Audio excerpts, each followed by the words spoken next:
সম্মানিত ভিউয়ার্স আসসালামু আলাইকুম। আশা করি সকলে ভালো আছেন। আপনারা দেখছেন কৃষি তথ্য ভান্ডার ইউটিউব চ্যানেল। আমি মোহাম্মদ মোখলেসুর রহমান আবারও চলে আসলাম আপনাদের মাঝে নতুন একটি ভিডিও নিয়ে। আজ এই ভিডিওর মাধ্যমে আমরা বৃধান ১০ সম্পর্কে জানবো জাত পরিচিতি, জাতের বৈশিষ্ট্য, এই জাতের বিশেষ প্রয়োজনীয়তা, যে কেন আমরা বিধান ১০ লাগাবো, তার প্রয়োজনীয়তাটা কি, জীবনকাল কেমন, ফলন কেমন, চাষাবাদ পদ্ধতি ও সার ব্যবস্থাপনা পদ্ধতি সম্পর্কে আমরা আজ বিস্তারিত আলোচনা করব। তো সম্মানিত ভিউয়ার্স, আপনারা যারা ভিডিওটি দেখছেন, ভিডিওটি স্কিপ করবেন না, ভিডিওটি দেখবেন এবং ভিডিওটি যদি ভালো লেগে থাকে তাহলে চ্যানেলটা অবশ্যই সাবস্ক্রাইব করবেন। পাশে থাকা বেল আইকনটি বাজায় দিয়ে সাথে থাকবেন। তো সম্মানিত ভিউয়ার্স, আমরা প্রথমে বিধান ১০ সম্পর্কে একটু জানবো। জাত পরিচিতি: প্রকৃতির লম্বা চারা বেশি পানিতে যায় রোপণ করা। প্রত্যেকটা ধানের কিন্তু একটা স্লোগান আছে সম্মানিত ভিউয়ার্স। এই স্লোগানটা হলো প্রগতির লম্বা চারা বেশি পানিতে যায় রোপণ করা। আমরা যাদের এলাকায় বেশি পানি, অর্থাৎ পানিতে তলিয়ে যায়, ধানের যে জায়গা অঞ্চলগুলো, সেই অঞ্চলগুলো পানি বেশি থাকে, হাঁটু পানির উপরে থাকে, সেই এলাকাগুলো আমরা বিধান ১০ লাগাতে পারবো। আমরা প্রথমে জেনে নেই বিধানের ১০ এর জাত পরিচিতি। বিধান ১০ এর একটি আমন ধানের জাত। এর জনপ্রিয়তা নাম প্রগতি। বাংলাদেশ ধান গবেষণা ইনস্টিটিউট ১৯৮০ সালে এ জাত উদ্ভাবন করেছেন। আন্তর্জাতিক ফলন প্রতিযোগিতায় এ জাত ফলন তালিকায় অন্তর্ভুক্ত রয়েছে। আমরা প্রথমে ১০ ধানের জাত পরিচিতি সম্পর্কে জানবো জাতের বৈশিষ্ট্য কেমন। বিধান ১০ এর উচ্চতা ১১৫ সেন্টিমিটার। চাল মাঝারি ও চিকন। ফুল ফোটার সময় ধানের ছড়াগুলো ডিগ পাতার নিচে থাকে, ফলে জাতটিকে সহজেই শনাক্ত করা যায়। সম্মানিত ভিউয়ার্স, আপনারা যারা চিকন চালের ধান খুঁজতেছেন বন্যা এলাকায়, তারা কিন্তু বিধান ১০ ধান লাগাতে পারেন এবং এ ধানটা কিন্তু অধিক পরিমাণ ফলন দিতে সক্ষম সঠিক পরিচর্যার মাধ্যমে। এবং আপনারা একটা ভুল করেন চারা রোপণের সময়, সেই ভুলটাও আমরা নিয়ে আজ বিস্তারিত আলোচনা করব। এখন আমরা একটু জানবো এ জাতের বিশেষ প্রয়োজনীয়তাটা কি, যে কেন আমরা বিধান ১০ রোপণ করব, সে সম্পর্কে আমরা এখন বিস্তারিত জানব। বিধান ১০ জাতের আলোক সংবেদনশীলতা আছে। এটিকে আমন ধানের নাবি জাতের তালিকায় ফেলা যায়। ৪০ থেকে ৫০ দিনের লম্বা চারা হাঁটু পানিতেও সহজে রোপণ করা যায়। এ কারণে দেশের দক্ষিণাঞ্চলের নিচু এলাকায় জাতটি বেশি জনপ্রিয়। তো সম্প্রতি ভিউয়ার্স, আমরা একটা জিনিস দেখলাম, সেটা হলো আমরা ৪০ থেকে ৫০ দিনের লম্বা চারা পানিতে সহজে কিন্তু রোপণ করা যায়। কিন্তু আমরা কোনো মতেই আমরা বয়স্ক চারা আমরা রোপণ করব না। কেন রোপণ করব না? আমরা বয়স্ক চারা রোপণ করলে কিন্তু সঠিক মাত্রা পরিচর্যা করলেও আমরা কাঙ্ক্ষিত মাত্রায় ফলন পাবো না। কেন পাবো না?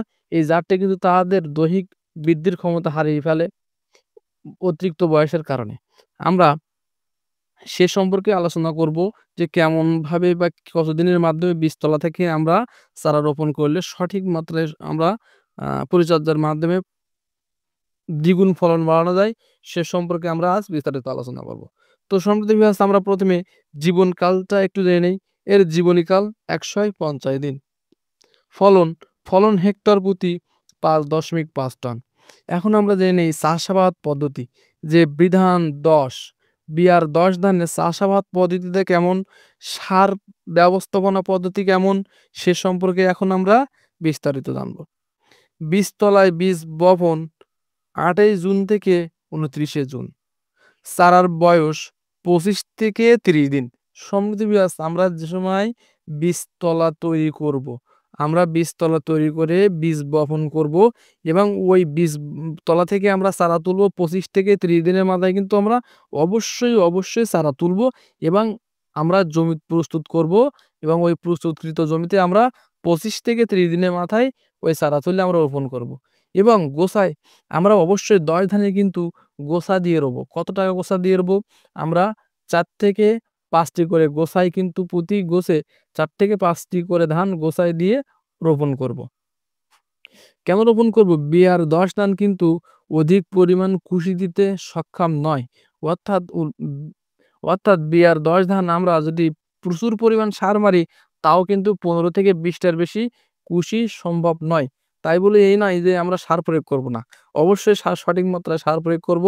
তবে আমরা অবশ্যই একটা জিনিস মাথায় রাখি, সেটা হলো এই, আমরা বিয়ার ১০ ধান প্রয়োগ করব, কুশির সংখ্যা বেশি করব গোছার মাধ্যমে।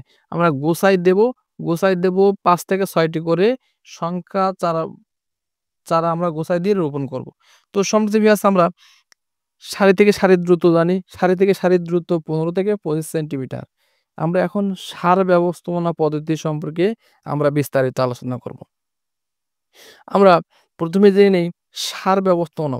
কত, কখন, কোন সময়ে কি সার দিতে হবে সে সম্পর্কে আমরা এখন একটু জানব।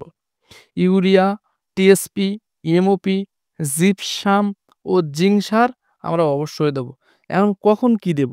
আমরা জমি প্রস্তুত করব, অবশ্যই এই প্রস্তুতকৃত জমি সেচ চাষ, আমরা যে সময় জমি প্রস্তুত করার সময় চাষ দেই, এই চাষের শেষ চাষে কিন্তু আমরা টিএসপি দেব বিঘা প্রতি ১৫ কেজি, এমওপি সার বিঘা প্রতি ১০ কেজি এবং জিপসাম বিঘা প্রতি ৮ কেজি। এই ৩ টা সার একসাথকৃত মিক্সারের মাধ্যমে আমরা সেচ চাষের আগে দেব। অথবা যদি সেচ চাষে যদি আমরা না দিতে পারি, তাহলে এই জমি প্রস্তুত করার সময় আমরা যে রোপণের আগে যে বাসি দেই, এই বাসি দেওয়ার আগে কিন্তু এই সার মিক্সার করে ৩ টে সার একসাথে মিক্সার করে আমরা কিন্তু জমিতে ছড়িয়ে দেব। এতে কিন্তু আমাদের জমিতে আস্তে কিন্তু জৈব সারের মাত্রা বাড়বে এবং খাদ্য তৈরি হতে থাকবে। আমরা তাহলে ইউরিয়া কখন দিব? জিংক কখন দিব? আমরা ইউরিয়া সমান ৩ কিস্তিতে প্রয়োগ করব। চারা রোপণের ৭ দিনের মাথায় আমরা ইউরিয়া প্রয়োগ করব বিঘা প্রতি ১০ কেজি ইউরিয়া। সে সময় শুধু ইউরিয়া প্রয়োগ করব। চারা রোপণের ১৫ থেকে ২০ দিনের মাথায় আমরা যে চাপান দিব, এই চাপানটা কিন্তু হবে লম্বা চাপান। অর্থাৎ এই চাপানের তালিকায় আমাদের অনেক কিছু যোগ করতে হবে। যেমন ইউরিয়া ৭ দিব বিঘা প্রতি ১৫ কেজি, ডিএপি ৭ দিব বিঘা প্রতি ১০ কেজি, আর জিংক দেব ১.৫ কেজি, আর থিওবিট দেব আমরা বিঘা প্রতি ১ কেজি। আমরা এইগুলো এখন কেন দেব? আমরা যে সময় জমিতে ইউরিয়া সার প্রয়োগ করব তখন কিন্তু ফ জমিতে আস্তে পোনার সৃষ্টি করবে এবং এই অধিক কুশিটা কিভাবে হবে? আমরা সালফার প্রয়োগ করব, অর্থাৎ থিওবিট যে সময় আমরা জমিতে প্রয়োগ করব সাথে সে সময় কিন্তু আমাদের জমিতে অধিক পরিমাণ কুশির সংখ্যা বৃদ্ধি পাবে এই থিওবিটের মাধ্যমে। থিওবিটটা প্রয়োগ করব আমরা কুশির সংখ্যা বাড়ানোর জন্য। এখন আমরা প্রয়োগ করব যে জিংকটা আমরা কেন প্রয়োগ করলাম? যে কোন সার প্রয়োগ করলাম, কি জন্য প্রয়োগ করলাম, সেগুলো সম্পর্কে আমি এখন বিস্তারিত বলে দিচ্ছি। জিংকটা আমরা এই কারণে প্রয়োগ করলাম যে জমিতে কিন্তু ১৯ রকমের খাদ্য খায় জমি। ধান, অর্থাৎ ধান কিন্তু ১৯ রকমের, ধান গাছে ১৯ রকমের খাদ্য খায় সে, কিন্তু ১৩ রকম সে নিজে সংগ্রহ করতে পারে আর বাদবাকি সে সংগ্রহ করতে পারে না। বিধায় অনেক ধান দেখবেন যে একটা জমিতে এ ৫ থেকে ৬ টা করে পোনা দিয়ে জমিতে রুইয়ে আসলেন, ওই পোনা হয়ে গেল ২০ টা। এখন ২০ টা পোনার মধ্যে ৫ টা আবার খাটো, আবার সব কিন্তু সমতল না। এখন খাদ্যর অভাবে কিন্তু ওই রোগটা আমাদের হয়ে থাকে।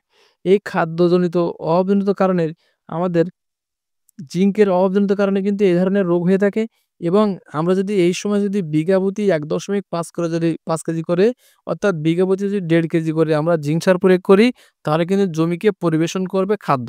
অর্থাৎ জিংক কিন্তু জমির খাদ্য তৈরির পরিবেশক বলা হয়। আমরা অবশ্যই জিংক প্রয়োগ করব।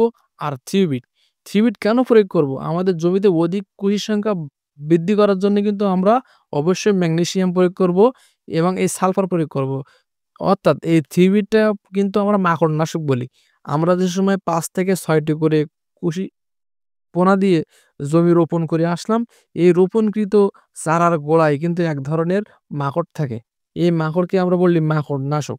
এই মাকড়টা যে সময় রোগমুক্ত হবে, সেই সময় কিন্তু আমাদের ইউরিয়া থাকতেছে জমিতে, নাইট্রোজেন থাকতেছে, জৈব সার থাকতেছে, পটাশিয়াম থাকতেছে জমিতে।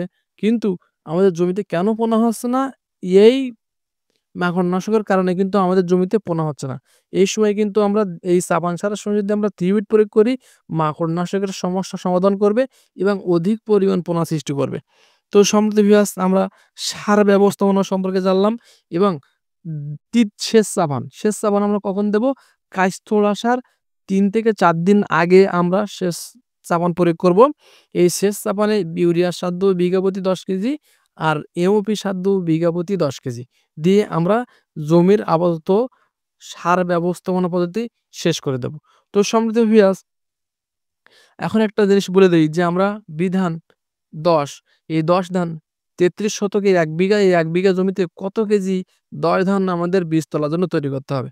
১ বিঘা জমিতে ৫ কেজি বীজ তলার জন্য ১০ ধান আমাদের জমি বীজ তলার জন্য তৈরি করতে হবে এবং ভিজাইতে হবে ৫ কেজি ১০ ধান ভিজাইতে হবে। তাহলে কিন্তু আমাদের ১ বিঘা জমিতে রোপণ করা সম্ভব এবং অবশ্যই ৪ থেকে ৬ টা অথবা ৫ থেকে ৬ টা করে আমরা গোছায় দিয়ে জমি রোপণ করব। তো সম্মানিত ভিউয়ার্স ভিডিওটি ভালো লেগে থাকলে চ্যানেলটি অবশ্যই সাবস্ক্রাইব করবেন, পাশে থাকা বেল আইকনটি দেবেন। সবাই সুস্থ থাকবেন, ভালো থাকবেন। আল্লাহ হাফেজ।